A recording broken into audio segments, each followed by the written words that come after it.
England के खिलाफ पांचवां टेस्ट मुकाबला अब 24 घंटे से भी कम के वक्त में शुरू होने वाला है ओवल के मैदान पर। लेकिन ऐसे में सीरीज बराबर करने की जिम्मेदारी भारतीय टीम के ऊपर में, और टीम इंडिया की प्लेइंग 11 जितनी बेहतर होगी उतनी ही बेहतरीन भारतीय टीम के लिए रिजल्ट भी होगा। क्योंकि इंग्लैंड की टीम जो है मैनचेस्टर के ओल्ड ट्रैफर्ड के मैदान पर खेले गए टेस्ट मैच को, जो कि जीता जिताया मैच था उनका, उनकी ड्रॉ उनके लिए हार से कम नहीं था। और ऐसे में वो खींचे हुए हैं, फ्रस्ट्रेटेड हैं, और वो हर हाल में कोशिश करेंगे कि इंग्लैंड की टीम अगर ये टेस्ट मैच ना जीते तो कम से कम हारे ना, क्योंकि अगर हारेगी तो सीरीज बराबर होगा। और इतने सारे कंट्रोवर्सीज के बाद, इवन पिच क्यूरेटर तक को भी शामिल करने के बाद ये टेस्ट मुकाबला उनके खिलाफ चला जाएगा, तो उनके लिए शर्म से चुल्लू भर पानी में डूब मरने वाली बात होगी। ऐसे में भारतीय क्रिकेट टीम जो है वो कोशिश ये कर रही है कि ऐसे प्लेइंग 11 के साथ उतरा जाए जो इंग्लैंड को मुंहतोड़ जवाब दे।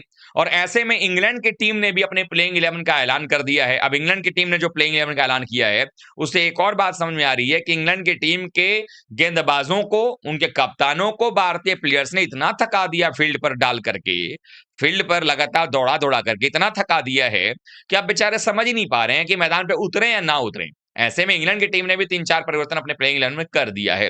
क्या किया है वो भी मैं आपको आगे बता दूंगा, लेकिन सबसे पहले जो सबसे बड़ी खबर है वो ये है कि भारतीय टीम के लिए पांचवें टेस्ट मुकाबले से जसप्रीत बुमराह जो है वो बाहर हो चुके हैं। जो खबर हमारे पास अभी आई है, और अभी तक तो ये शंका था कि होंगे होंगे होंगे, लेकिन जो खबर अभी तक है वो ये है कि बुमराह जो है वो पांचवें टेस्ट मुकाबले से बाहर है। उसके पीछे रीजन क्या बताया जा रहा है? रीजन ये बताया जा रहा है कि जो टर्न अराउंड टाइम था दो टेस्ट मैच के बीच में, वो कम था। आपको याद ही होगा, तीसरा टेस्ट मैच भी बुमराह खेले थे, उसके बाद चौथा मैच भी खेल लिए, और पांचवें के पहले जो है उनको चौथे टेस्ट मैच में थोड़ी सी निगल लग रहा था, या एंकल में थोड़ी सी परेशानी आई थी, और ट्विस्ट कर गया था एंकल उनका सीढ़ियों से उतरते वक्त में। उसके बाद अपने उनकी गति भी देखी थी, 120 125 के आसपास आ गई थी।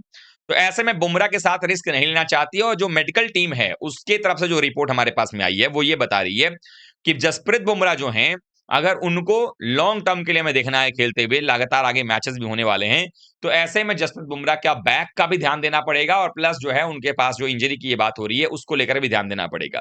ऐसे में पांचवें टेस्ट मुकाबले में अगर जसप्रीत बुमराह नहीं खेलते हैं तो कौन खेलेगा उनकी जगह पर, किसकी टीम में एंट्री होने वाली है? कई सारे सवाल आ रहे हैं कि क्या अर्शदीप सिंह खेलेंगे? तो जी हां, खबर ये निकल कर के आ रही है कि अर्शदीप सिंह जो है जसप्रीत बुमराह की जगह पर आपको पांचवें और आखिरी टेस्ट मुकाबले में डेब्यू करते हुए नजर आ सकते हैं। तो सवाल उठता है कि गेंदबाजी भारत की होगी कैसी? सिराज का भी तो वर्कलोड की बात हो रही है, लेकिन सिराज की बात करें तो 4 टेस्ट मैचेस में लगातार सिराज ने अपनी जी जान लगाई है। विकेट मिलना ना मिलना अलग बात है, उसमें फील्डर्स का भी रोल होता है, कैच नहीं पकड़ोगे तो विकेट कहां से मिलेगा।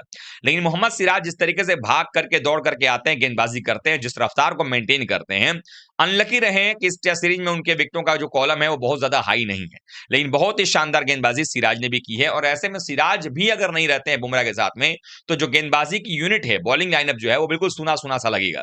तो अब यह है कि सिराज तो खैर खेलेंगे, बुमराह नहीं खेल रहे हैं तो सिराज तो खेलेंगे। अब आपने देखा पिछले मैच में 3 आपके पेसर थे, बुमराह, सिराज और अंशुल कंबोज। अंशुल कंबोज की जो एवरेज गति रही है इस टेस्ट मैच की, पिछले टेस्ट मैच की, वो 128 की रही है। जो उनकी सबसे फास्टेस्ट बॉल थी वो 135 किलोमीटर की रफ्तार की थी, जो स्लोवेस्ट बॉल थी वो 120 किलोमीटर की रफ्तार थी।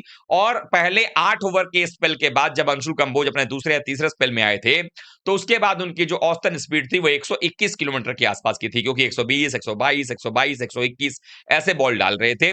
यानी कि अंशुल कंबोज जो है अपने पहले ही टेस्ट मुकाबले में, जहां पर जोश और जज्बे के साथ भरा रहना चाहिए था, उस मैच में भी उन्होंने परफॉर्मेंस उस लायक नहीं किया। तो अब सवाल उठता है कि अंशुल कंबोज को जगह मिलेगी? तो जवाब है जी नहीं, अंशुल कंबोज भी अगले मैच से बाहर होंगे। यानी 2 आपके पेस बॉलर जो है बाहर हो गए, सिराज अभी अंदर है। अब आपके पास बाहर बचा हुआ कौन सा ऑप्शन है? तो जो खबर है वो ये कि अर्शदीप सिंह फिट हो चुके हैं, तो वो बुमराह की जगह पर भारतीय टीम के लिए आ जाएंगे गेंदबाजी करने। और बुमराह की जगह पर अर्शदीप अगर आते हैं तो एक और जो टीम इंडिया को बेनिफिट होगा वो ये कि एक एंगल बनाने वाला गेंदबाज, यानी कि बाएं हाथ का बॉलर मिल जाएगा, जो कि रफ क्रिएट करेगा राइट हैंडर्स के लिए। अगर आप देखेंगे जो ऑफ स्पिनर हमारे लेफ्ट आर्मर हैं उनके लिए, और राइट हैंडर जो बल्लेबाज खेलेंगे इंग्लैंड के, उनके सामने जो है वो रफ क्रिएट होगा, क्योंकि वो अपने ओवर द विकेट बॉलिंग करेंगे। तो उसके लिए आज से अगर आप देखेंगे तो वो ज्यादा बेहतर होगा। तो भारतीय बॉलर्स जो स्पिनर होंगे उनको फायदा वहां पर मिल सकता है, राइट हैंडर्स के खिलाफ भी। सिर्फ लेफ्ट हैंडर के खिलाफ रफ नहीं बनेगा, अब यहां पर रफ बनेगा राइट हैंडर के खिलाफ भी। तो एक बाएं हाथ का हमारे पास जो है बॉलर मिल गया। आकाशदीप को हमने देखा एक दिन पहले जब टीम इंडिया जो मॉर्निंग सेशन में प्रैक्टिस कर रही थी, वहां पर आकाशदीप फुल थ्रोटल गेंदबाजी कर रहे थे। मतलब लग रहा था कि हाँ यार फुली फिट हो चुके हैं, ग्रोइन में कोई समस्या उनको नहीं है। तो माना यह जा रहा है कि जैसे थर्ड जो सेकंड टेस्ट मुकाबला था जिसमें बुमराह नहीं खेले, तो आपको याद होगा सिराज के साथ वहां पर आकाशदीप मौजूद थे और इन दोनों ने मिलकर के इस मैच के अंदर में 17-18 विकेट निकाले थे और वहां पर वो कमाल हुआ। 7 विकेट बुमराह सिराज ने निकाले थे और 11 विकेट जो है आकाशदीप ने निकाले थे। कुल मिलाकर के 18 विकेट इन दोनों गेंदबाजों ने निकाले थे। तो अब ये दोनों गेंदबाजों की जोड़ी तो आ ही रही है। साथ ही साथ अगर आप देखेंगे तो उस मुकाबले के अंदर में भी जो है अलग अलग नीतीश कुमार रेड्डी भी चूंकि खेल रहे थे, लेकिन यहां पर नीतीश कुमार रेड्डी नहीं है, शार्दुल ठाकुर खेल रहे हैं और शार्दुल का ही परफॉर्मेंस कुछ खास नहीं रहा है। तो अब ये सवाल है कि क्या यहां पर जो है भारतीय टीम जब खेल रही है तो जो आपके खिलाड़ी हैं बुमराह की जगह अर्शदीप आ गए, तो कंबोज की जगह पर क्या आकाशदीप आएंगे? तो जवाब है जी हां, आकाशदीप आ रहे हैं। तो आकाशदीप, सिराज और अर्शदीप। लेकिन अंतर क्या है अंशुल कंबोज और अर्शदीप में? वो अंतर ये है कि अंशुल कंबोज अपना कोई भी पहला अंतरराष्ट्रीय मैच खेल रहे थे, टेस्ट में डेब्यू किया उन्होंने, परफॉर्मेंस नहीं हुआ। लेकिन आकाशदीप टेस्ट क्रिकेट पहले से खेल रहे हैं, इस सीरीज में भी अपना दमखम दिखा चुके हैं इंग्लैंड के खिलाफ में। सिराज हमारे जाने माने प्रूवन बॉलर हैं और अर्शदीप सिंह भले ही टेस्ट में डेब्यू कर रहे हो, लेकिन वनडे और टी20 में उन्होंने अपना नाम कमाया है और टी20 में जिस तरीके से लगातार बॉलिंग करते हैं, जो स्ट्रेटजीज होती हैं, जो गति होती है उनकी, वो सब कुछ है। तो एटलीस्ट हम 140 ना भी उम्मीद करें तो एटलीस्ट अर्शदीप के साथ में ये है कि 130-135 के बीच में रफ्तार डालेंगे तो उसका फायदा मिलेगा और एक अनुभवी खिलाड़ी है, उसको कोई प्रेशर नहीं आएगा। टेस्ट मैच में डेब्यू जरूर कर रहे हैं बट वो प्रेशर वाली बात वहां पर नहीं निकल सामने आई। तो अर्शदीप सिंह आ गए। तो 3 बदलाव जो हैं अगर हम देखें तो पहला बदलाव कि बुमराह की जगह अर्शदीप, दूसरा बदलाव कंबोज की जगह पर आकाशदीप आ जाएंगे। हमारे 3 पेसर होंगे सिराज, आकाशदीप और अर्शदीप, ठीक है जी। और ये 2 बदलाव इसमें आ गए, सिराज खेल ही रहे थे तो आकाशदीप हो गए कंबोज की जगह, दूसरा बदलाव हो गया बुमराह की जगह अर्शदीप। तीसरा बदलाव जो कि बिल्कुल ऑब्वियस है कि होगा और वो है ध्रुव जुरेल आएंगे ऋषभ पंत की जगह पर। 3 बदलाव हो गए।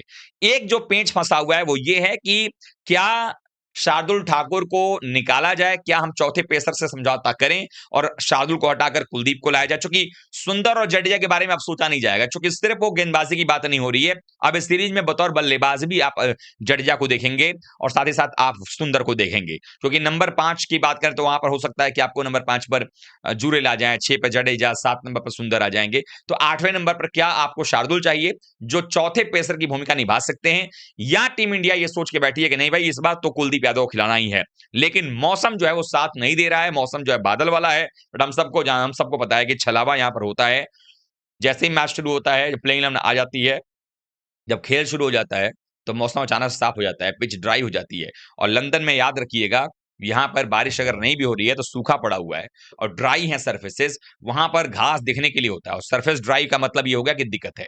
अब जरा इंग्लैंड की बात बताता हूं कि इंग्लैंड के लिए इंग्लैंड ने कैसे हमें आमंत्रण दे दिया है सीरीज बराबर करने का।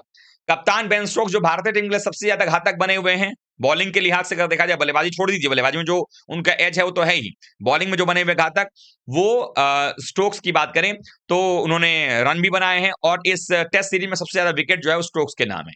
तो स्टोक्स जो है बाहर हो गए 5वें टेस्ट मैच से। जोफ्रा आर्चर जिनका डर जो है 4 साल को दिखाया गया था, जोफ्रा आर्चर ही बाहर हो गए हैं। तो 2 मेन प्लेयर उनके बाहर हो चुके हैं। उसके अलावा ब्रैडन कार्स, एक और गेंदबाज जो लॉर्ड्स में कहर बरपाया था शाम के दौरान जब भारत चेस करने उतरा था, वो ही बाहर हो गए। यानी कि ब्रैडन कार्स, जोफ्रा आर्चर और बेन स्टोक्स बाहर हो गए हैं। बेन स्टोक्स की जगह पर आ गए हैं आपके जेमी ओवर्टन, जोफ्रा आर्चर की जगह पर आ गए हैं आपके गस एटकिंसन और ब्रैडन कार्स की जगह पर भी एक प्लेयर और लेकर के आया गया है। और उसके अलावा ब्रैडन कार्स की जगह पर आप मान लें जैकब बैथल आ चुके हैं और लियाम डॉसन भी बाहर हो चुके हैं। यानी 4 चेंजेस जो है इंग्लैंड ने कर दी हैं अपने प्लेइंग 11 में। तो अब आप लोगों को क्या लगता है, क्या इंग्लैंड इस मैच को बचा पाएगा? भारतीय टीम क्या सीरीज बराबर कर पाएगी? कमेंट करिएगा। मिलते हैं किसी और वीडियो के साथ। Thank you so much.